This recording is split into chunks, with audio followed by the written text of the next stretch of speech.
शुक्रवार दिनांक 26 जुलै 2024. क्रीड नावाचा सिनेमा बघितला. बॉक्सिंग वर आहे. क्रीड नावाचा बॉक्सर आहे, त्याच्या लाईफवर सिनेमा आहे.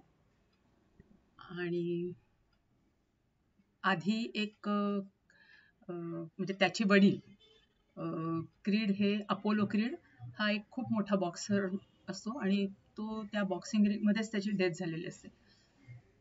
आणि त्याचं एक इल्लिगल अफेअर असतं आणि त्याच्यापासून एक मुलगा झालेला असतो आणि त्याच्यामुळे मग तो मुलगा अनाथाश्रमात वाढतो.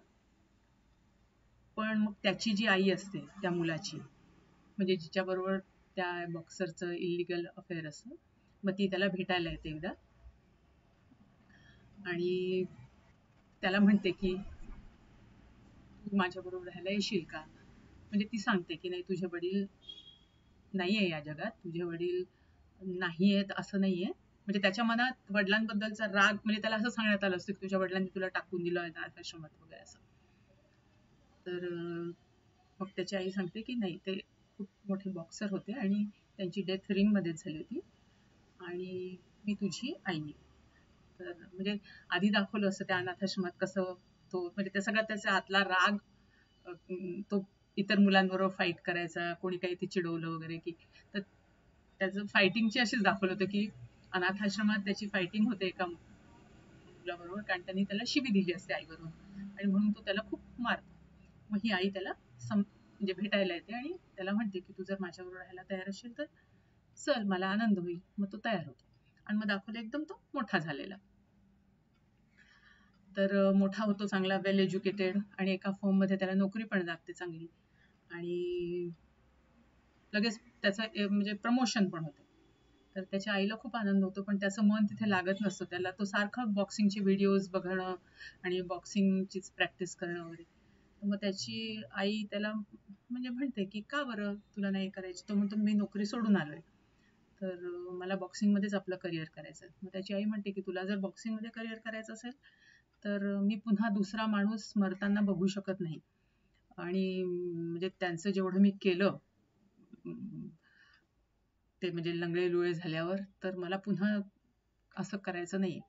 तुला जर बॉक्सिंगमध्येच करिअर करायचं असेल तर माझा तुझा संबंध संपला. तर मग तो म्हणतो की ठीक आहे, मी हे घर सोडून जातो. आणि मग तो लंडनला जातो आणि मग तिथे तो, त्यांनी ऐकलं असतं की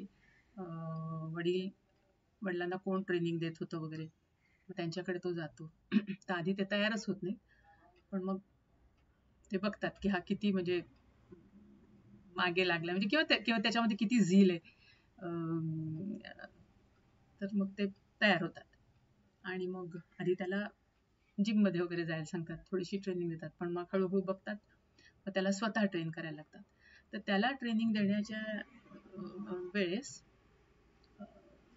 त्यांच्या म्हणजे ते एकदा कोलॅप्स होतात आणि मग हा हॉस्पिटलमध्ये घेऊन जातो, तेव्हा कळतं की त्यांना लंग कॅन्सर आहे.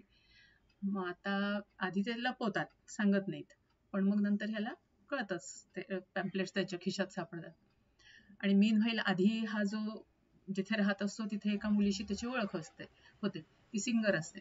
मग त्याचं आणि ह्याचं छान जमतं. ती पण त्याला खूप एनकरेज करते.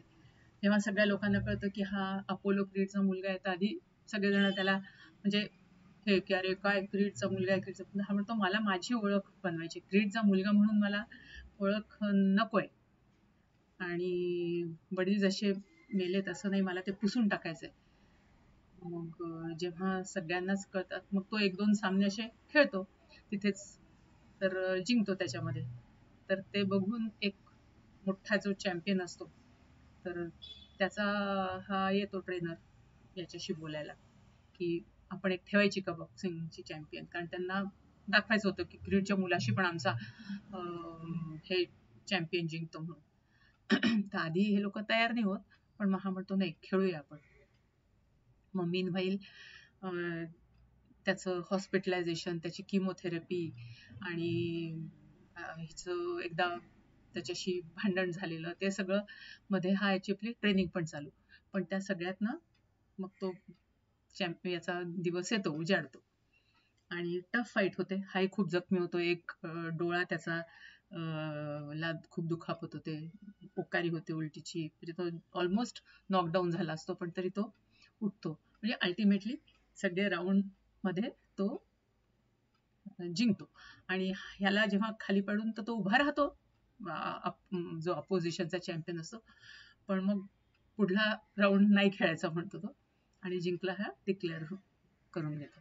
आणि अशा पद्धतीने तो जिंकतो.